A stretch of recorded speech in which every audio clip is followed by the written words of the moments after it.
Soy Beatriz Moretó, delegada en Cataluña de Ayuda a la Iglesia Necesitada. Gracias a todos por estar hoy aquí. Quiero agradecer especialmente a Mossèn Cors que hoy nos haya abierto las puertas de su parroquia para la ocasión. También quiero dar las gracias a Monseñor Omeya, cardenal y arzobispo de Barcelona, que nos acompaña en este momento, y por supuesto a la hermana Gloria Narváez, que ha venido de muy lejos para hablarnos de vivencias personales recientes y tremendamente duras. Ayuda a la Iglesia Necesitada es una fundación pontificia que apoya a la Iglesia en su labor evangelizadora en todo el mundo, prioritariamente en las comunidades más necesitadas, discriminadas y perseguidas. Hay millones de personas en países pobres que aún no conocen a Dios y miles de religiosos, sacerdotes y laicos que dan la vida por llevar esa buena nueva a los lugares más recónditos. También hay cristianos discriminados y perseguidos dispuestos a entregar su vida antes que renunciar a su fe en Jesucristo. Este es el caso de la hermana Gloria Narváez, que hoy nos acompaña.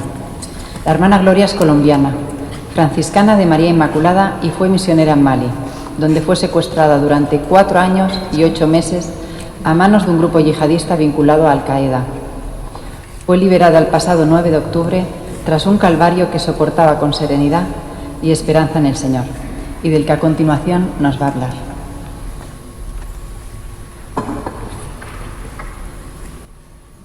El Señor ha estado grande con nosotros y estamos alegres.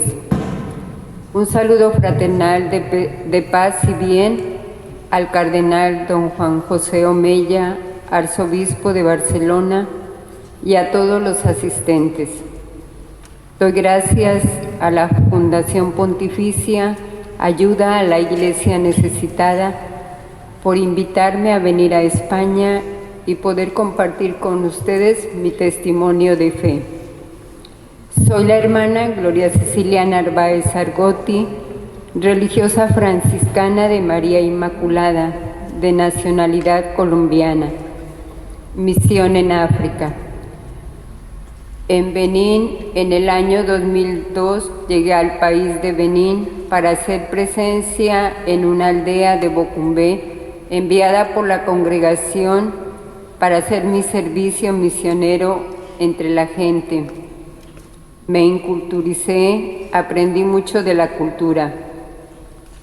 En el año 2009 llegué a Mali, país de África Occidental, a la región de Sikasso, al pueblo de Karangazo, a 8 horas de la capital de Bamako, en un pueblo de 12,000 habitantes, con 45 aldeas, la mayoría de ellos de etnia miñanca. La población se dedica al pastoreo y al cultivo de la tierra. Se constituyen en grandes familias y viven juntas en armonía y respeto por las costumbres tradicionales. La mayoría practica la religión tradicional, el Islam y la religión católica. La cultura miñanca se caracteriza por la paciencia, la acogida, el respeto, la alegría, la esperanza. Se da gran valor al agua, puesto que es un tesoro precioso y el signo de acogida de la cultura al extranjero. Cuando llega, se le ofrece una calabaza de agua. La comida se la comparte todos metiendo la mano en un plato como signo de unidad. El saludo de la gente en lengua maternel. La gente pregunta, ¿es que hay la paz en tu familia? Y uno responde, sí hay la paz. Es una cultura de bendiciones. Te da el saludo, que Dios te bendiga, que Dios bendiga tu trabajo, que Dios bendiga tu estadía entre nosotros. Siempre fuimos sembradoras de esperanza, de amor, de escucha, de solidaridad, de misericordia, un compartir con tantos hermanos y hermanas y formamos una fraternidad humana, la fraternidad universal. A semejanza de Dios Padre, el respeto por la religión islámica, vivimos el diálogo, la cercanía y la admiración, realizando nuestro servicio misionero. Nuestro servicio en Malí se basaba en sostener espiritual y socialmente la catequesis de niños y jóvenes, Atendíamos un orfanato en el cual llegaban niños de un día de nacidos que perdían su mamá. La promoción de la mujer con la alfabetización, con la enseñanza de costura, bordado, para que pueda tener la mujer una ayuda económica y poder sostener a su familia. Un centro sanitario de salud y una maternidad. Salíamos a las 45 veredas y al encuentro de cualquier persona, fuera cristiana o musulmana. En la promoción de la mujer siempre teníamos 700 o más mujeres que tenían esa gran alegría de poder aprender a escribir, a leer, a sumar y a restar. Un día todo esto quedó truncado, el 7 de febrero del 2017, cuando entraron 4 hombres fuertemente armados, un grupo de yihadistas, y querían llevarse a una de las hermanas, a la hermana más joven. Entonces fue cuando yo ofrecí mi vida para que las dejaran en libertad y no les hicieran daño. Así es como comienza la pasión, el sufrimiento unidos a Jesús, que fue incomprendido, perseguido, maltratado, optó por los pobres y marginados y oprimidos. En su pasión tuvo una actitud serena, pidió perdón y rogó por quienes lo maltrataban. Su ejemplo me fortaleció durante todo mi cautiverio. Hacia las 9 de la noche nos encontrábamos todas viendo noticias y fue cuando estos grupos fuertemente armados me pusieron una cadena en el cuello y una bomba y salimos de la casa. Así comenzó mi itinerario por el desierto. La itinerancia de 4 años y 8 meses prisionera, pues me cambiaban frecuentemente de grupo, trasladándome a lugares lejanos en la arena del desierto del Sahara. Las oraciones, las preguntas de estos interminables años de silencio y soledad. Aunque fueron años difíciles, puedo decir con certeza que mi espíritu no estuvo secuestrado. Me sostuvo mi fe y esperanza contra todo desaliento, porque pude hacer vida toda mi espiritualidad franciscana al contemplar la naturaleza, el sol con un calor abrasador, los atardeceres matizados de colores, la diversidad de pajaritos, los camellos, las noches iluminadas de estrella, los eclipses de luna, las galaxias y planetas que se desplazaban como estrellas fugaces y una pequeña flor en la arena del desierto árido. Dios me abrazaba con mi hermana naturaleza. Solía dibujar un cáliz en la arena y adornaba mi sagrario con flores que vivían en lo más árido. Esto encendía en mí una llama de esperanza y repetía siempre la plegaria eucarística. Es justo y necesario darte gracias, oh Dios, siempre y en todo momento. Mis captores se enfurecían y borraban el cáliz con una pala. Recitaba los salmos, invocaba al ángel de mi guarda, doblaba mis rodillas juntando las manos al cielo, nombrando con mucho amor el dulce nombre de María.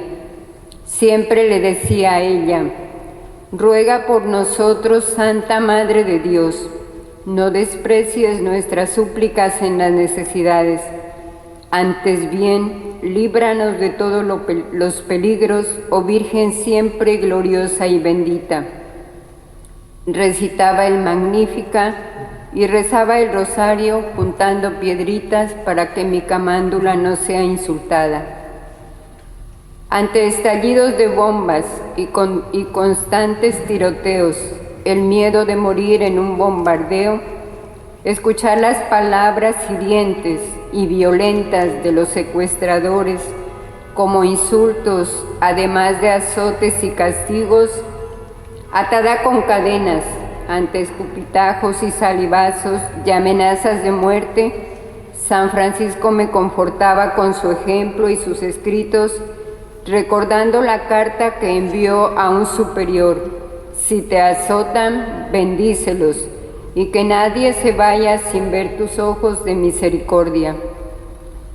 En estos casi 5 años, todas las mañanas me gritaban: el Islam es la religión, combinándome a mi conversión. Y todas las mañanas hacía mi oración para que Dios convirtiera sus corazones, para que se dieran cuenta del mal que estaban haciendo, no solo a mí, sino a muchas personas que tenían secuestradas, y muchas por la religión. En las noches escuchaba llantos y quejidos de gente secuestrada, estaban siendo torturadas. Después de hacer su oración de la tarde, volvían a decirme: es el Islam la religión, y me decían: conviértete, eres un perro de iglesia. Mi secuestro hubiera sido más fácil, de hecho. Mi compañera de cautiverio se convirtió y me decía: ¿te vas a pudrir aquí? Me animaba a hacerlo. Ella tenía más privilegios, más comida y espacio en las tiendas donde estábamos viviendo. Pero Jesucristo lo era todo para mí y jamás renunciaría a Él. La Beata Madre Caridad Brader, mi fundadora, como buena madre acompañó mis pasos. Me animó su audacia y su coraje misionero, su valentía y el amor a Jesús Eucaristía. Con su medallita en mi pecho y su estampa en mi bolsillo, pude hacer vida a sus sabias enseñanzas: callar para que Dios nos defienda, alabar o callar. Su espiritualidad eucarística me confortó y me fortaleció para ponerme en las manos de Dios, agarrándome fuertemente a Él para sobrevivir en situaciones extremas. Durante el día, completo peligro, y por las noches encerrada en la tienda o afuera rodeada de serpientes o hormigas. Sentí la protección especial de Dios en momentos de extrema amenaza, cuando nos azotaban las tormentas de arena, encerrada en la tienda de rodillas mientras pasaba el temporal. Mis captores me preguntaban: ¿estás viva?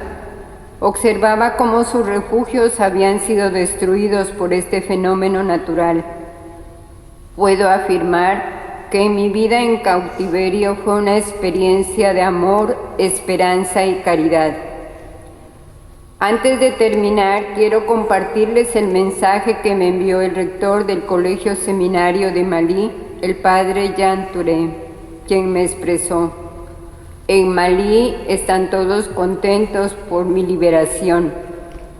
Lo que más le ha llegado al corazón es el testimonio de vida de mi fraternidad y mi testimonio, porque con la ayuda de Dios pude mantenerme fiel en mi compromiso de discípula y misionera de Jesús, lo que ha contribuido a acrecentar la fe y la unidad de la Iglesia Católica en Malí y sobre todo en Carangazo.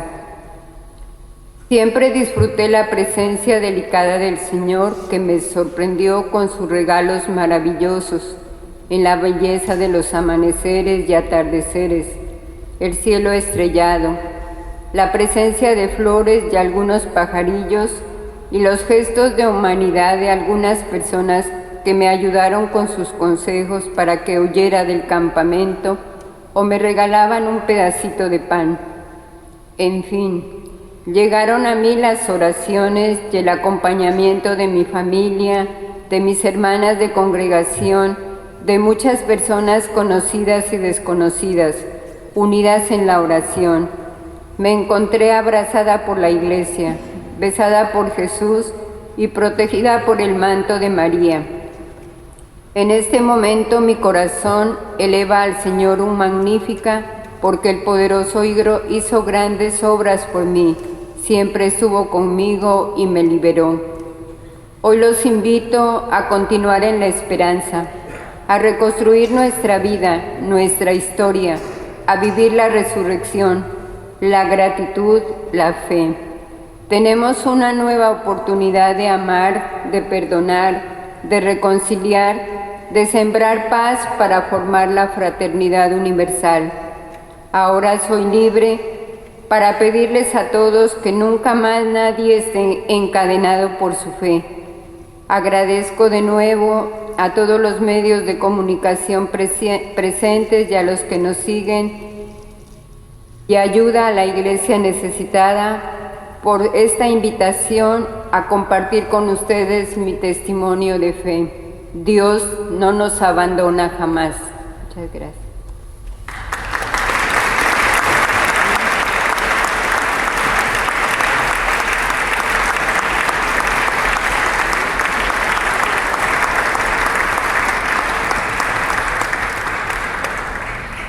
Gracias, hermana, por este maravilloso y valiente testimonio de fe y confianza en Dios. Ahora daremos paso a un breve turno de preguntas dirigidas a la hermana Gloria. Gracias. Gracias, hermana. Una pregunta que se pueden hacer muchos de los aquí presentes. ¿Cómo fue liberada? ¿De qué manera la dejaron marchar? Bueno, gracias. Sí, pues después de salir del desierto, un mes casi recorriendo el desierto desde el lugar donde me encontraba, los secuestradores me cambiaron de grupo, ¿no? Porque a mí me estaban vendiendo de grupo en grupo. Y pues también yo me di cuenta que hacían mucho comercio con gente para mandarla a otros países.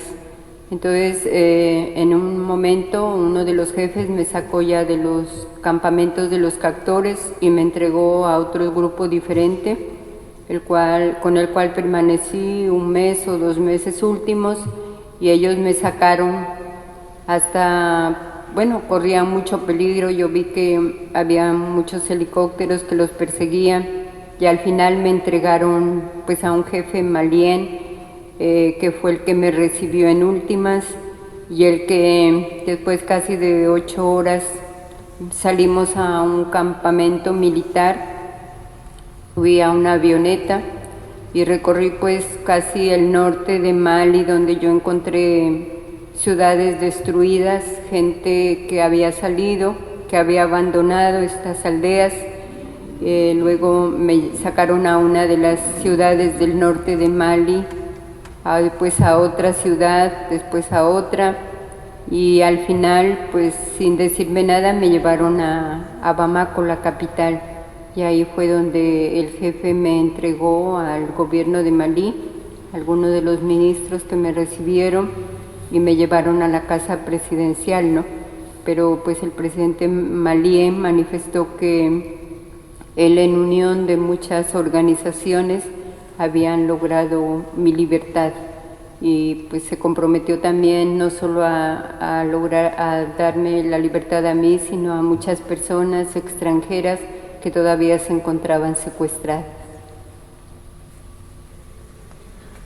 Perdón, y aquí también quiero agradecer de todo corazón a la comunidad de San Egidio, presente en Malí, con los sacerdotes que también tuvieron diálogos frecuentes con el gobierno malien, a Monseñor el Cardenal Servo, a muchas organizaciones malienes que siempre buscaron mi libertad, a muchos grupos militares españoles y que siempre estuvieron en busca y pidieron mi libertad, ¿no? Pues se unieron muchas personas para pedir la libertad.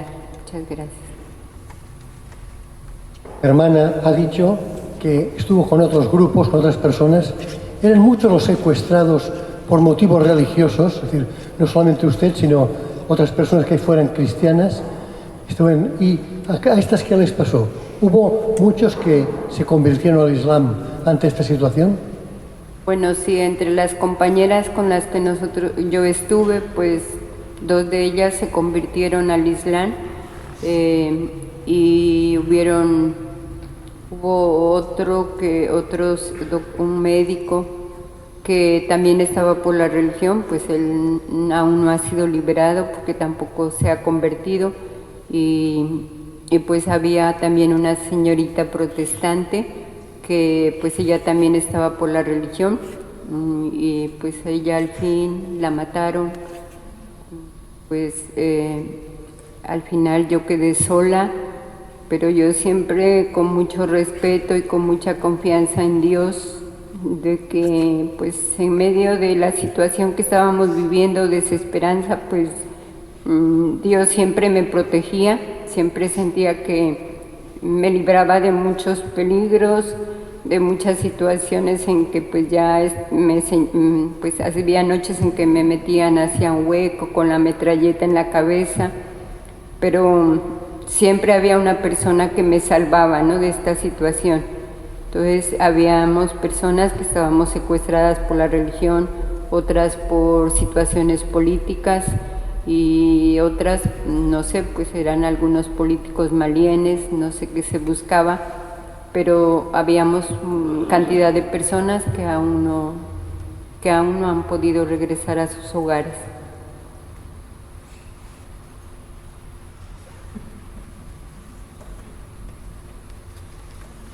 Yo te doy las gracias. Yo me encontraba en el Malí cuando te secuestraron y vivimos esos momentos difíciles. No nos has contado tanto como te hicieron sufrir. Quizás tú has visto que era mejor, no eso, pero te admiro la fe que has tenido, cómo has vivido, y es que no tengo palabras ya para darte las gracias. Gracias, hermana. Bueno, pues por el hecho de ser mujer y católica, pues los sufrimientos fueron, pues yo diría, no sufrimientos, ¿no?, sino como nuestro Padre San Francisco dice, aceptar el momento como Dios quiere que lo vivamos. Entonces, para mí, pues este momento, aunque muy duro, pues no, sí, las cadenas que me ponían, los azotes que me daban, sobre todo cuando yo intenté muchas veces escaparme, porque uno de los jefes me dijo, es mejor que te salgas del campamento, no te quedes aquí con estos grupos. Entonces, pues yo muchas veces lo intenté, pero sí fueron fuertes los castigos, ¿no? Me empujaban contra el suelo, me recogían y otra vez. Bueno, entonces me amarraban contra un palo en el sol, o la poca agua que daban ya en los calores, ¿no?, del desierto, ya es más duro. Ya al final ya no me daban comida casi, solo una tortilla en la mañana, ya no me daban más. Entonces ellos de todas maneras querían ver mi conversión, pero gracias a Dios yo me pude sostener firme en mi fe, y sobre todo agradecida de Dios porque me dio la vida, ¿no?, para continuar mi labor, mi servicio misionero. Para mí es un milagro de verdad volver a la libertad, poder comulgar, pues vivir la Eucaristía, porque de verdad fue un milagro de Dios en medio de tanto peligro y sola, de grupos armados, de animales en el desierto, de gente desconocida, de muchas situaciones a que uno se tiene que enfrentar, no ya sola, pero también pues grupos que se drogaban, que era durísimo pasar noches sentada, pues rogando a los ángeles de la guarda, a la Virgen Santísima que me proteja, porque pues el peligro era grande, ¿no? Pero Dios siempre se manifestaba y me protegió pues día y noche. Pude salir adelante por la fe tan grande que yo tenía, y sobre todo por las oraciones, ¿no?, de la iglesia, de muchas personas que han orado y han hecho cadena de oración. Yo también la hacía. Entonces todas estas oraciones fueron escuchadas, y la certeza de que pues Dios no me abandonó jamás, ¿no? Hola, hermana. Yo le quería preguntar el tema de convertirse. Claro, no, tú no te conviertes de un día para otro, ¿no? Entonces, si estás en una situación como la que está usted, al final dice, bueno, pues digo que me convierto y no sé qué pasa, entonces luego, ¿no? Pues claro, llega un momento que dices, cuando me saquen o cuando, pues volveré a donde estaba, ¿no? Porque al final Y dices, ¿qué significa convertirte de un día para otro o de un día para dos, ¿no? Porque dices, no te conviertes, o tienes que hacer ver que te has convertido o no sé, como la gente o cómo decían que te has convertido, ¿no? O, no sé cómo lo explican. Pues para ellos convertirse era que yo asuma o que yo viva, ¿no?, la religión musulmana, pero pues yo también me preguntaba, ¿no?, cuando una de las compañeras del cautiverio se convirtió, yo decía, yo mi fe la tengo desde pequeña, la cultivé en mi hogar, en mi aldea, con mi gente, después en el colegio, en mi escuela, pues fui cultivando mi fe, ¿no? Y era tan grande que pues yo no hubiera podido como convertirme de un rato a otro, ¿no? Y pues yo también me preguntaba, ¿no?, cómo esta compañera siendo católica se convirtió, cómo va a vivir esta fe en esta religión, ¿no? Bueno, a ella ya le entregaron el Corán, los orates, los libros de oraciones para que aprenda y para que empiece a vivir la religión musulmana así, ¿no? Pero yo tenía tan firme y tan arraigada mi fe en Jesucristo que yo jamás hubiera podido cambiar de religión. Yo no sé si le entendí. Pero la pregunta iba más porque tú al final si dices, bueno, pues le digo que me convierto y hago todo esto que me está diciendo y bueno, y si con esto consigo que me liberen, pues luego ya volveré a donde estaba, ¿no? Esto es lo que le quiero decir, que esto es un poquito lo que yo pienso. Sí. Bueno, eso también lo hicieron algunos, ¿no? Porque pues, por ejemplo, una pareja que se convirtió y bueno, como fueron de turismo, ellos se tuvieron que casar por la religión musulmana y después los dejaron como 3 días solos y se lograron escapar, ¿no? Pero pues ahora ellos en sí, cada uno vive su religión católica, ¿no?, por donde ellos se encuentran, ahora la pueden vivir libremente, pero también me di cuenta de la otra compañera que se convirtió y al final pues ya le llevaron pues todas las cosas necesarias que ella necesitaba para poder vivir, ¿no?, con su religión allá. Entonces ella en ese momento también se asustó, dijo, no, yo no voy a quedarme aquí viviendo así como ustedes quieren, ¿no? Yo voy a regresar o me dan mi libertad, yo voy a regresar, ¿no? Entonces había como condiciones también, pues si uno se convertía, le podían dar a alguien para con quien uno pueda vivir, ¿no? Y eso era lo que pues prácticamente hicieron con ella. Entonces ya le dieron todas las ollas y utensilios de cocina que una mujer en la cultura recibe para poder unirse a un hombre, ¿no?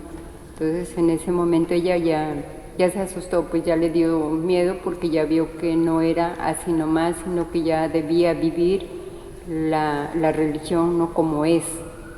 Ya, pero esta hermana o quien fuera no se quedaría allí para siempre. O sea, que decir que una vez se ha convertido, puede decir, bueno, ahora se puede ir y ¿dónde va? Entonces, no se quedará ahí siempre ya toda la vida, ¿no? Es bueno, lo que digo yo. Entonces se vuelve y donde esté, pues ya está, ¿no? Ella sí tuvo que regresar, pues regresó a Malí, ¿no? Yo no sé si pues se vio presionada o no, ¿no? Porque ella sí regresó a Malí después de su libertad. Hermana, en todo este proceso, ¿qué oración rezabas más a menudo? Ah, ya, gracias. Bueno, yo cada mañana pues me unía espiritualmente la Eucaristía, ¿no? Porque pues nosotros somos una congregación eucarística. En nuestra congregación nosotros tenemos la adoración día y noche. Durante el día la hacemos con las personas seglares y en la noche con grupos de parroquias y eso es muy fuerte en nuestra espiritualidad, ¿no? Entonces el poder unirme espiritualmente para recibir a Jesús espiritualmente, aunque sea pues dibujando así un cáliz o poder pues no expresar lo que yo sentía en ese momento, ¿no? Para unirme a Jesús, para unirme a mis hermanas en el momento de recibirlo. También el Santo Rosario, ¿no? Yo no lo dejaba, decía, esta es un arma poderosa con la que yo pido la intercesión de la Virgen Santísima. Y como ellos continuamente dibujaban la cruz en la arena, me decían, no entiendes, es por esto que tú estás aquí, ¿no? Entonces yo no lo hacía con mi rosario, que yo lo llevaba en mi bolsillo, sino con piedritas o de otra manera. Los salmos de alabanza y de bendición, pues muchísimas veces la oración de San Francisco de Asís, tú eres, Señor, mi fuerza, mi serenidad, tú eres mi fortaleza, tú eres paz, tú eres silencio, pues para comunicarme con el Señor, ¿no? Y pues lo de la creación, ¿no? Como San Francisco contempló y compuso el cántico de las criaturas, eso también lo hacía todos los días, y la oración que yo hacía por ellos cada día para que Dios les convirtiera su corazón, ¿no? En todo momento y en los momentos de peligro, porque ellos corrían mucho peligro y yo no quería que ninguna vida humana se pierda, ni con un bombardeo, ni con nada, ¿no? Porque sí tuvieron momentos muy difíciles en que tocaba, pues había que huir en las noches, a cualquier momento, pero siempre, pues nunca nos pasó nada, llegábamos a otros lugares o ellos se escondían y siempre sentí que Dios me protegió, ¿no? Pero el Santo Rosario yo no lo dejaba nunca, ni tampoco la comunión espiritual que me sostenía. Le voy a hacer dos preguntas, hermana. Uno, ha hablado usted de conversiones de algunas personas católicas o cristianas al Islam, pero ¿tiene referencia entre los que conoció del sentido inverso, que pasaran del Islam al cristianismo o catolicismo?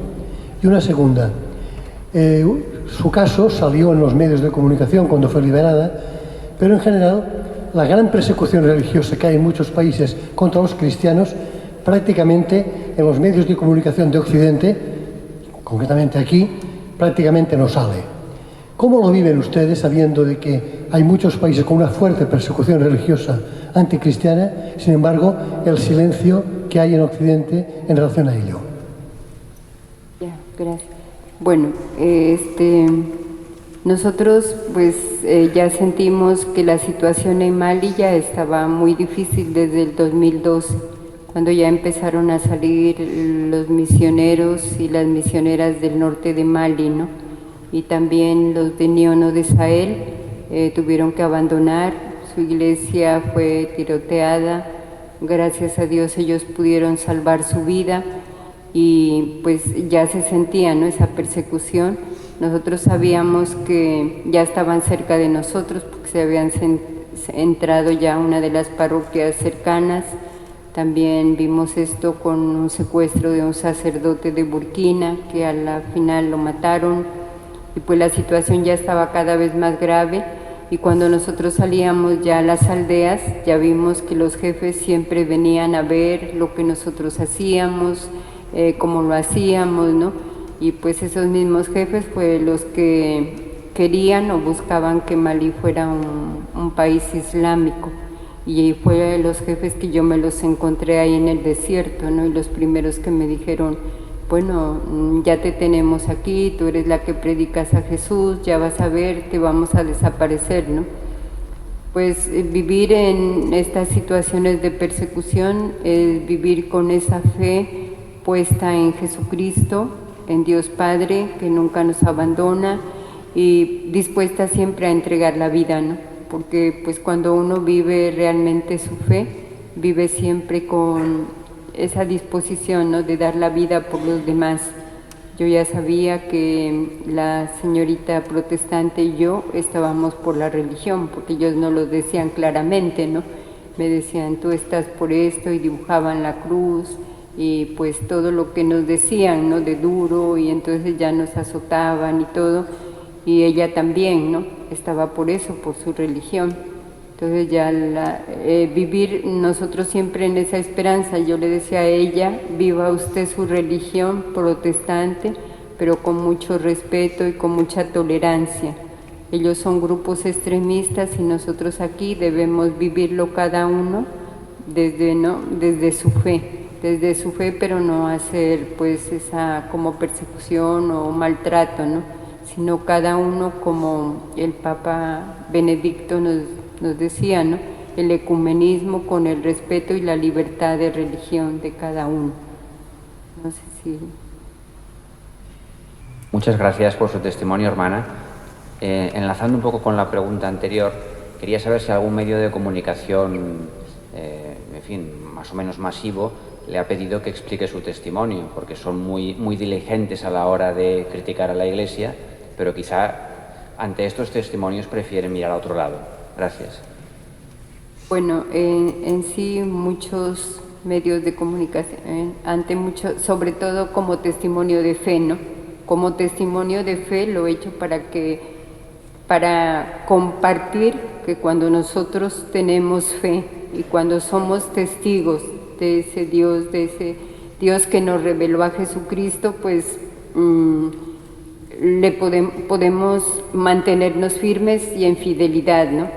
Yo a muchos medios de comunicación sí he accedido por el testimonio de fe, como testiga, ¿no? De lo que yo viví y de lo que yo pude ver, porque pues sí, en un momento cuando liberaron a una de las compañeras, yo lo veía claramente como esos grupos se dividieron y se mataban, ¿no? Entre ellos mismos, explotaban las bombas, los campamentos de ellos mismos se los destruían entre ellos, ¿no?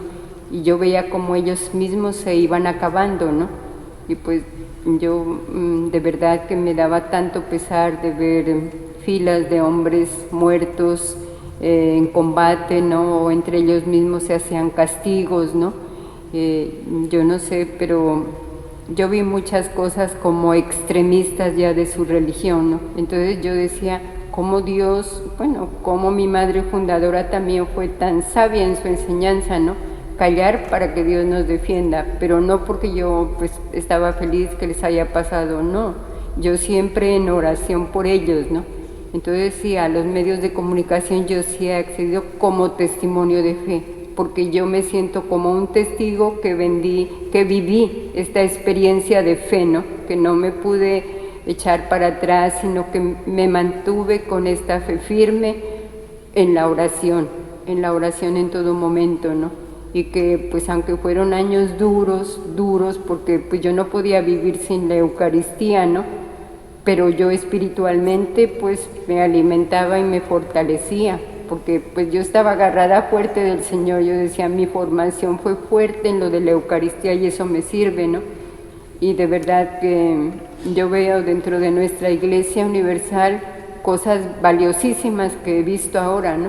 Por ejemplo, el compartir con la gente, no solo de mi país, sino mucha gente que dice, Gloria, todos somos iglesia, y hemos hecho cadenas de oración de jóvenes de universidades, de colegios, del Ecuador, de Centroamérica, de todas partes, y no porque me han conocido, sino porque todo mundo estaba conectado en oración, ¿no? Por la libertad.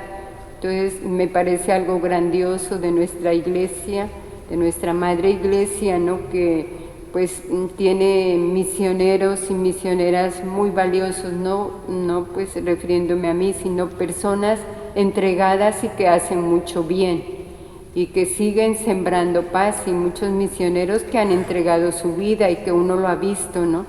Por ejemplo, muchos misioneros en Mali de los padres blancos, bueno, que yo conocí allá, que han dado su vida hasta el final, ¿no? Por la gente, por la cultura, por el servicio que se ha hecho, ¿no?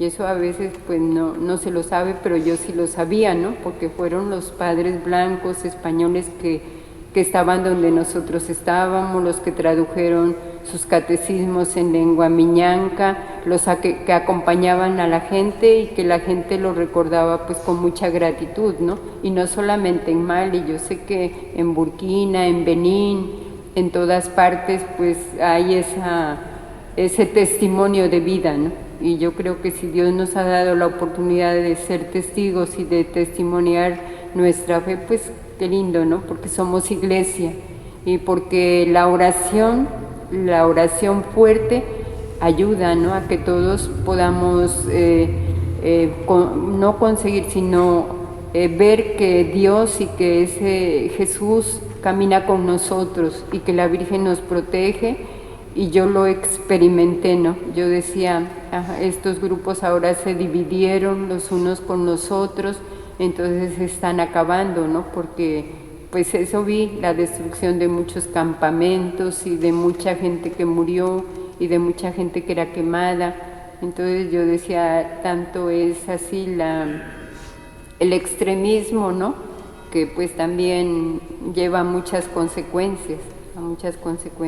Entonces yo sí, mi testimonio de fe y de ser testigo lo sigo compartiendo, y pues mucha gente me ha dicho, venga acá al Ecuador, no por engrandecerme yo, porque yo no hice nada, lo hizo Dios, ¿no? Y yo soy testiga de que nunca pues me dejó sola, Jesucristo, la Virgen Santísima, los ángeles de la guarda, pues porque habían casos en que ellos ya me querían como deshacerse de mí, ¿no? Matarme, pero yo experimenté que ahí había siempre un ángel de la guarda que me protegía, ¿no? Y decía, pero ¿por qué la vas a matar a esa si esa no es mala, ¿no? ¿Por qué le van a hacer daño? Y pues situaciones en que duras, pero siempre vi la presencia de Dios. Gracias, hermana. Dos preguntas. Una, has mencionado gente que te había ayudado, había tenido gestos de humanidad contigo, que eran otros prisioneros o a lo mejor también los captores o la población con la cual convivíais. Y luego la situación en Mali, como es ahora y como la ves, con este digamos, incremento de la presión de todos los islamistas en todo el Sahel que están invadiendo África. Ya, gracias. Bueno, personas de los mismos grupos terroristas, ¿no? Por ejemplo, porque yo estaba vendida a muchos grupos. Entonces hubo en el momento en que ya no eran los mismos grupos que me tenían, pero en la noche se acercó un hombre, ¿no? Y me regaló un poco de arroz, ¿no? Y me dijo, Gloria, trate de liberarse, salga de este campamento porque a usted la quieren matar, salga, ¿no? Le van a hacer mucho daño. Entonces, pues yo al día siguiente, pues yo no te puedo ayudar, porque estamos aquí y hay un jefe y yo no puedo irme contigo y mostrarte, ¿no? Entonces yo al día siguiente cogí un poquito de agua y salí, y ya había caminado mucho dirigiéndome hacia el sureste donde salía el sol.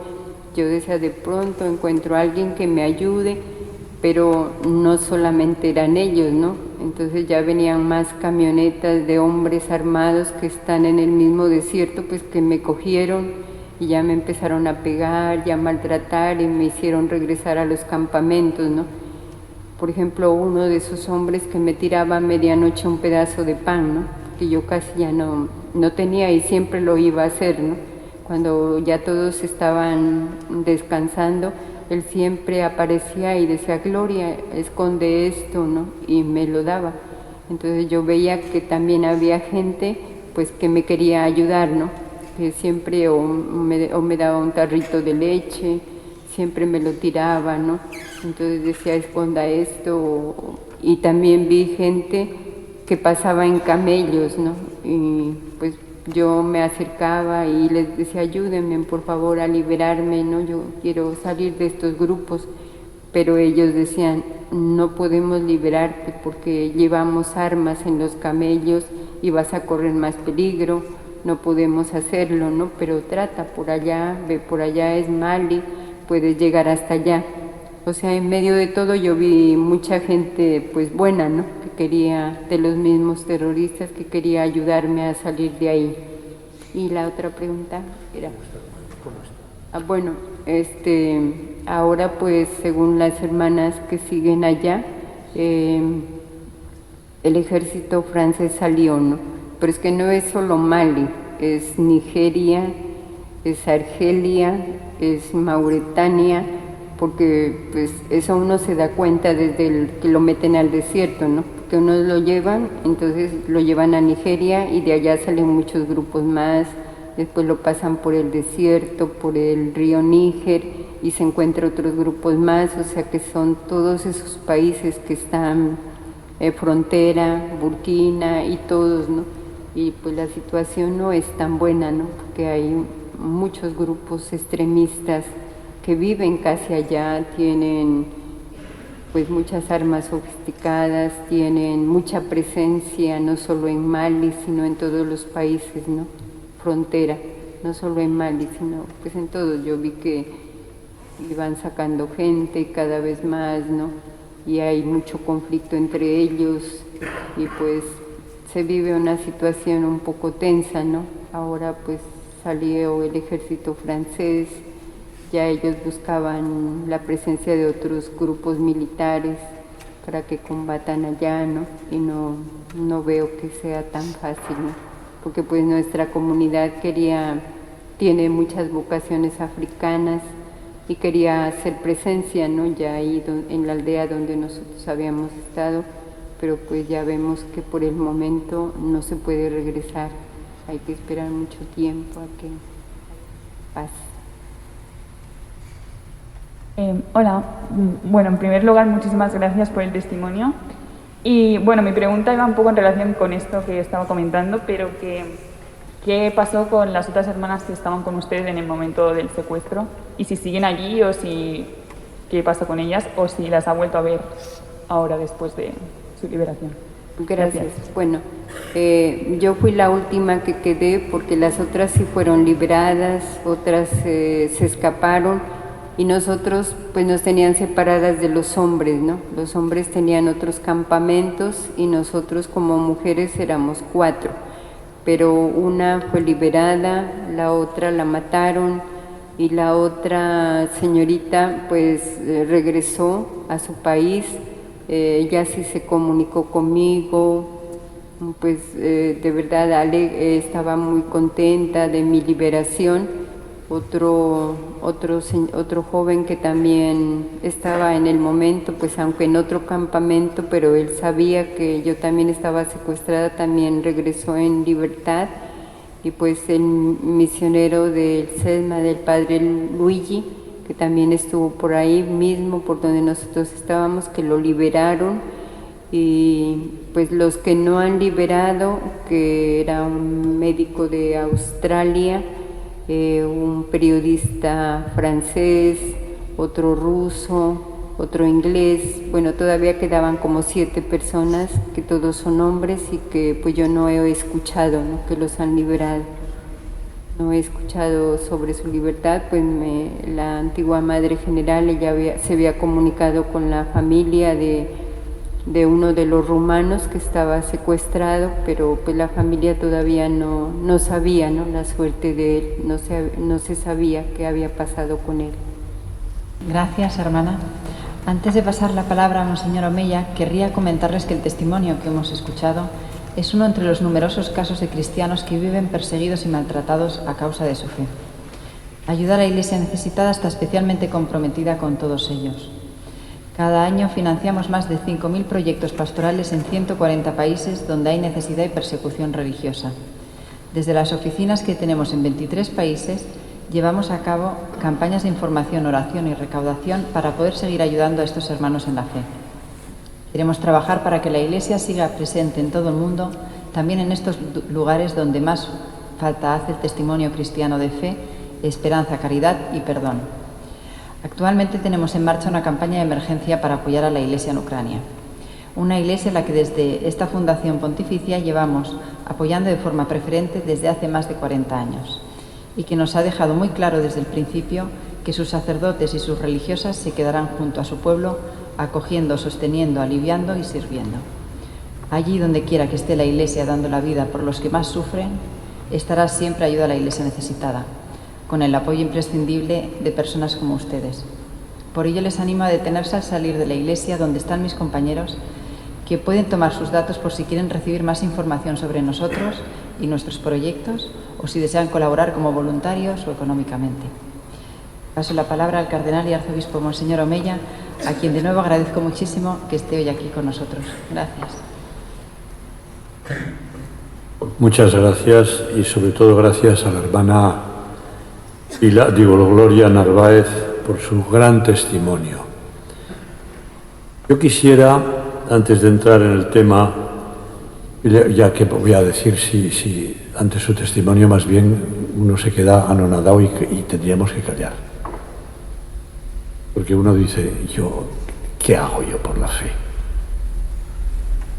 Pero bueno, mientras hablaba, yo quería que quedase claro, una cosa son los terroristas y otra cosa es la religión. Dios no invita en ninguna religión a matar y a secuestrar. Pero los terroristas se aprovechan y utilizan la religión. Y eso hay que distinguirlo. El Islam como tal, y ustedes, ¿verdad, hermana?, estaban en un país musulmán donde podían convivir la religión tradicional, los católicos, protestantes y otras religiones. Y allí trabajaba ella como misionera hasta que los terroristas, en nombre, dicen, del Islam, dicen ellos, pero no de Alá, no de Alá. Y esto tenemos que metemos en el mismo paquete a todos. No. También entre los católicos hay terroristas. Y los ha habido en la historia y en España. Esto hay que distinguirlo. Punto primero. Segundo, el gran testimonio de fe. Yo creo que esto es lo que ha impactado, por lo menos a mí. Oír sin hablar de política, sin hablar, es decir, yo he sido una mujer que no tengo en medio de las dificultades otra cosa que dar gracias a Dios que me ha mantenido en esa fe, que es un regalo que he recibido de Dios. Y oyéndola, y habiéndolo vivido eso en África, a uno le vienen, y por eso ha habido un momento que andaba yo con mi móvil buscando un texto. No buscaba WhatsApps no. Buscaba un texto que ahora les voy a leer, porque oyéndola me ha venido a la mente. África, conocen ustedes la geografía, está África del Norte, encima del Sáhara, donde la fe cristiana arraigó desde el primer momento. Y donde allí ha habido santos y mártires impresionantes, entre ellos San Agustín. La África del Norte, la África que ahora es musulmana en su gran parte, pero que sigue habiendo pequeñas comunidades con poco bautizos, pero signos de presencia del Señor, como una lucecita. Ya llegará el día en que eso dará fruto, y con esa fe viven allí. Hace poco estuve en un encuentro donde estaba el arzobispo de Túnez, estaba el arzobispo de Argel, y nos dieron su testimonio. Uno se queda impactado. Y estaba el de Rabat, es en Marruecos, y mañana viene a dar una charla por la mañana en una tribuna. Y dices, ¿y esta gente qué hace allí? Ser testigos, como la hermana. Ellos todavía no han recibido el martirio, ella sí, aunque sigue viva. Me ha hecho recordar eso dos cosas, y ahora les digo. Una, los mártires de Abitinia, norte de África, siglo IV, ante el emperador. Nosotros, me ha recordado ella, sus palabras, nosotros no podemos vivir sin la Eucaristía, sin el domingo. Nos pueden matar, pero nosotros el domingo iremos a misa, iremos a la Eucaristía, y así murieron. Primera comunidad de Abitinia, en Túnez. Impresionante. Y entonces me he ido al texto de San Pablo VI, el día en que canoniza a los primeros mártires africanos negros, a entendernos, de Uganda. Carlos Luanga, el más pequeñito, tenía 8 años o 7, Quisito, que todavía no estaba bautizado, era catecúmeno, pero tenía el bautismo ya de deseo, y fue canonizado. Y esos estaban en la corte del rey Baganda, que murieron mártires después de llegar los misioneros, los padres blancos, como usted citaba. 3 años después de llegar, esos se bautizaron y murieron mártires.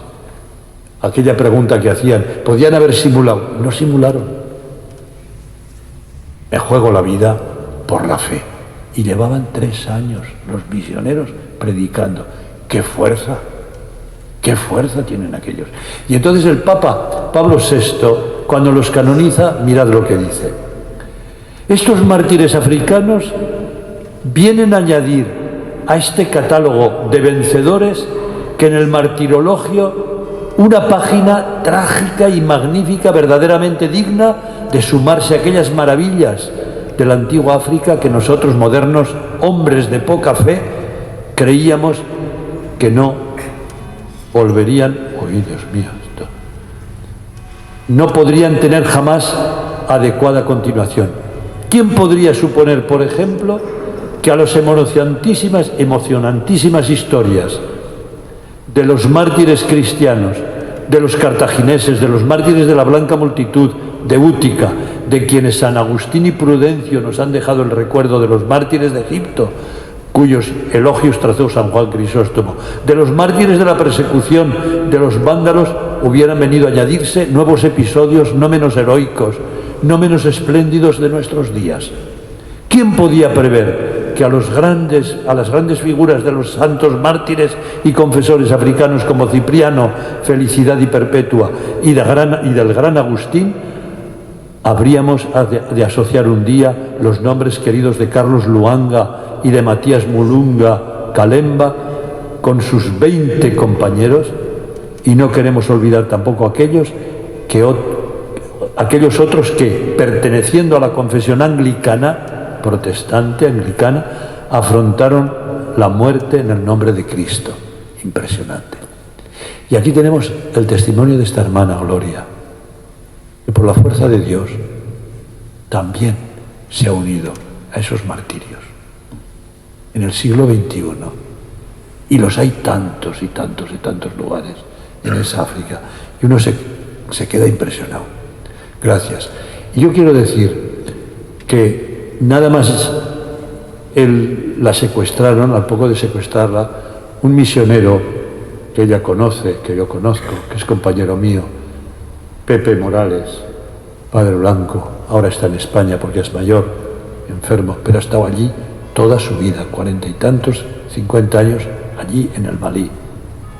Él es de Granada, de Motril concretamente. Él me escribió enseguida y me dijo, haz algo, dile algo al Papa, que haga lo que pueda porque liberen a esta mujer, a Gloria. Yo decía, ¿y quién será esa mujer? Y me envió como testimonio un vídeo pequeñito de WhatsApp de un musulmán diciendo, esa mujer, esta congregación, estas hermanas no hacían otra cosa que el bien. No hay derecho que lo... Y era musulmán. Se lo mandé al Papa. Y le dije, mire, si puede hacer algo.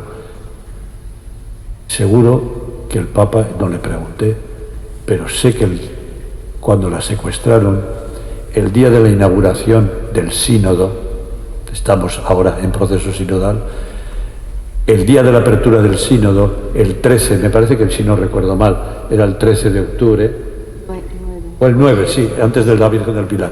El 9 de octubre yo fui a Roma y concelebré en esa misa con el Papa, y a la salida, por el pasillo del Vaticano, había una monjita ahí con un tapito en la cabeza, no sabía si estaba, o iba mejor vestida, pero entonces de cualquier manera iba allí vestida, iba ya con la toca, con otra compañera, y digo, estas medio negritas que están aquí, ¿qué están haciendo? Mira, que era ella. Y el Papa iba detrás y se paró a saludarla. Y al día siguiente vi la noticia, digo, pues estaba en Roma, la hermana Gloria. Y el Papa la recibió. Gran testimonio. ¿Qué va a hacer el Papa si fue capaz de arrodillarse ante los musulmanes pidiendo la paz y la fraternidad y les besó los pies a los musulmanes en uno de sus viajes? ¿Qué no iba a hacer con una hermana que ha dado ese testimonio? Maravilloso. Gracias, hermana. Gracias. Hemos rezado por su liberación. Dios ha escuchado sus oraciones. Aquí está con nosotros dándonos testimonio. No ha hablado de política, ha hablado de fe. Y eso es lo que necesitamos nosotros. Vivir la fe. con sencillez, apoyándonos en el Señor. Y si hay que dar la vida, los mártires nos dicen, dad la vida. Llevaba la bomba en el cuello colgada, con las cadenas, y seguía rezando por ellos y rezando al Señor. Impresionante, conviértelos, les perdono. Es impresionante. Y ahora, la pregunta que me hago y acabo. Bueno, por cierto, que en los periódicos algo salió y en las páginas web. Ya sé que eso no interesa, pero bueno, Ayuda en la Iglesia Necesitada todos los años manda ese volumen de informe de todos los cristianos perseguidos en el mundo. Pero bueno, los periodistas buscan lo que buscan. El mundo busca lo que busca. ¿Y qué? ¿Y qué? ¿Y qué? De la Virgen María tampoco hablaban los periodistas. No salió. Y la Virgen María dijo sí al Señor y junto a la cruz lloró y murió con Él, corredentora con Él, y cambió el mundo. Aunque no salga el testimonio de los mártires, pero tenemos que intentar sacarlo como testimonios preciosos. Pero aunque no los cojan los periodistas, ¿qué más nos da? Eso cambia el mundo, esa entrega.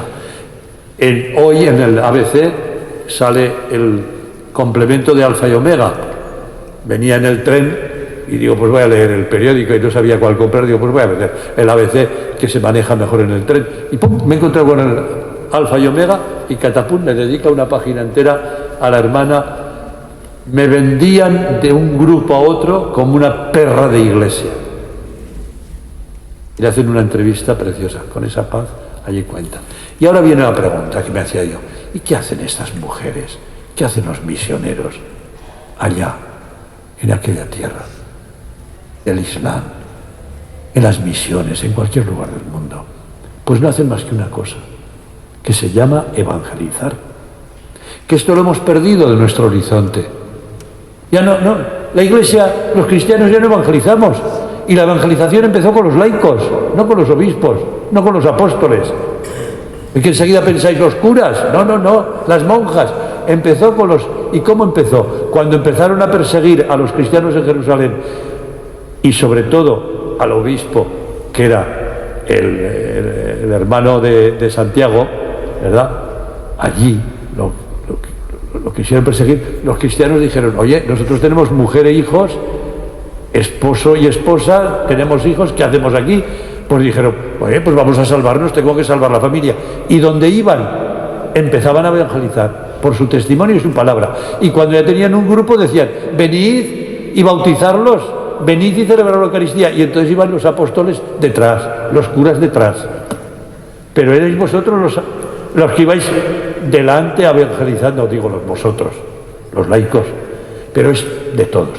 Id al mundo entero y evangelizar. Y eso es lo que nos dice el Papa con el sínodo, id a evangelizar. Comunión, participación, misión. Unidos, todos para evangelizar, todos. No, id al mundo entero, a todos nos lo dice, al pueblo de Dios. Y digo yo, ¿y cómo se evangeliza? Y oyéndola a ella, con esa dulzura, con esa paz, me ha recordado lo que Éloi Leclerc, un franciscano como usted, de la rama franciscana, Éloi Leclerc, en un libro pequeñito, que si no lo tienen, les recomiendo que lo compren, y no tengo yo ganancias en ese libro, es muy baratito y es pequeñito, y se lee muy a gusto, que se llama La sabiduría de un pobre. Lo tienen en Claret es muy fácil, un pobre y sabiduría, ya está, uno se acuerda, no hace falta apuntarlo, sabiduría de un pobre, y esto ya todo el mundo lo sabe porque es famosísimo, de Éloi Leclerc, el autor no hace falta, ya está, sabiduría de un pobre.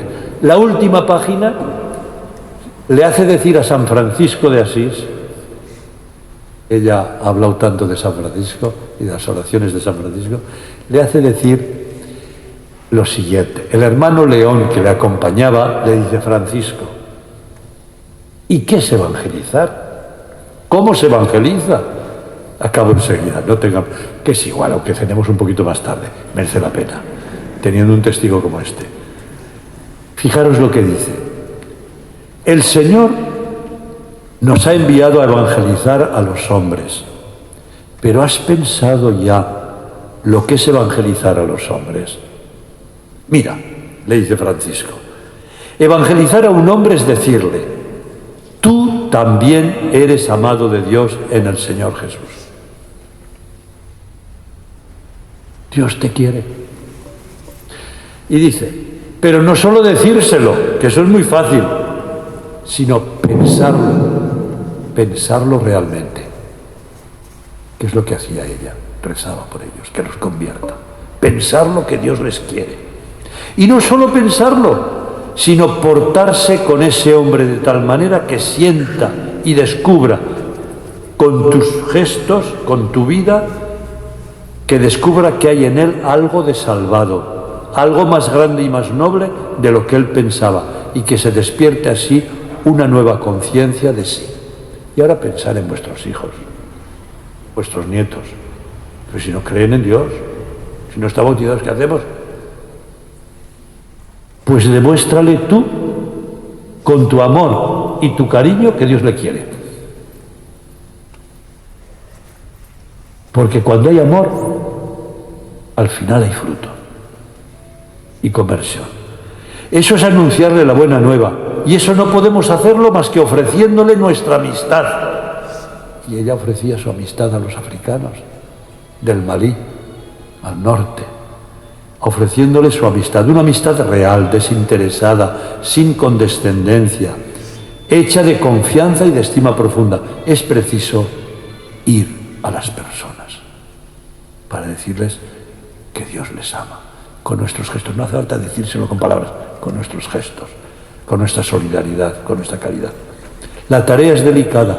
El mundo de los hombres es un inmenso campo de lucha por la riqueza y el poder, y demasiados sufrimientos y atrocidades les ocultan el rostro de Dios. ¿Por qué no creen vuestros nietos? ¿Por qué no creen vuestros hijos? ¿Por qué no cree el mundo de hoy? Porque estamos adorando la riqueza y el poder. Y eso ofusca a Dios. Es preciso, sobre todo, que al ir hacia ellos no les aparezcamos como una especie de competidores. Debemos ser en medio de ellos testigos pacíficos del Todopoderoso, hombres sin avaricias y sin desprecios, capaces de hacerse realmente sus amigos. Es nuestra amistad lo que ellos esperan, una amistad que les haga sentir que son amados de Dios y salvados por Jesucristo. ¡Qué bonito texto! Ojalá sepamos hacerlo. Y cuando fue liberada, alguien le recibió, aparte del presidente del gobierno, le recibió el cardenal Servo, que tuve la suerte, y acabo con esto, cardenal Servo le hicieron cardenal el mismo día que a mí. Y le dijeron a él, lo nombró el Papa el primero, y entonces el segundo al cardenal, al arzobispo de Barcelona, luego uno de Corea y otro de, ¿cómo se llama? Al norte de España, de Europa. Bueno, no me acuerdo ahora el país. Suecia, que es un carmelita suizo que se fue de misionero a Suecia, que hay mucho protestante, y lo han hecho cardenal, los 4 cardenales, no habíamos más. Era un grupito pequeño. Y 10 días antes, me llaman del Vaticano y me dicen, el cardenal Servo está en la clínica que le han operado. Tendrá que hacer el discurso usted. Delante del Papa y delante de todos los cardenales. Dije yo, pues anda que el italiano, qué sé yo, vuestro rector sabe mucho, pero yo italiano, lo habla perfecto, pero yo digo, qué sé yo, de italiano no lo he estudiado en mi vida, pero bueno. Digo, oiga, ¿y lo puedo hacer en castellano? Dice, hombre, mejor será en italiano, que está en Italia. Digo, pues nada, a lo hecho pecho. Y allí fue, y patapuna, llega allí el cardenal Servo, vino y le digo, pero oiga usted, tenía que hacer el discurso. Y dice, ay, estoy muy débil todavía, estoy muy débil. Y dice, le han dicho a usted, pues hágalo usted. Digo, ya, claro que lo va a tener que hacer. Allí lo hice, y a mitad de la ceremonia el pobrecito me decía, no sé si aguantaré. Digo, usted se siente, que no pasa nada, ya somos cardenales, ¿quién nos va a renegar? Y dice, gracias, usted tiene sentido común. Y se sentaba porque estaba muy frágil. Un hombre tan sencillo también y tan buena persona. Sí. El que da gusto así. Es que ahora los cardenales son muy sencillos, menos algunos, Siempre hay excepción, así que esa es la excepción, soy yo. Pero da gusto, porque es en la amistad, en la sencillez de la unidad. ¿Qué habéis visto en la hermana? Gracias, hermana. Que Dios le bendiga a usted y a su congregación, y gracias por recordarnos que la fuerza viene de la Eucaristía. La Iglesia hace la Eucaristía, pero la Eucaristía hace a la Iglesia, hace al cristiano, hace testigo, hace mártir y hace santos. Gracias por su testimonio.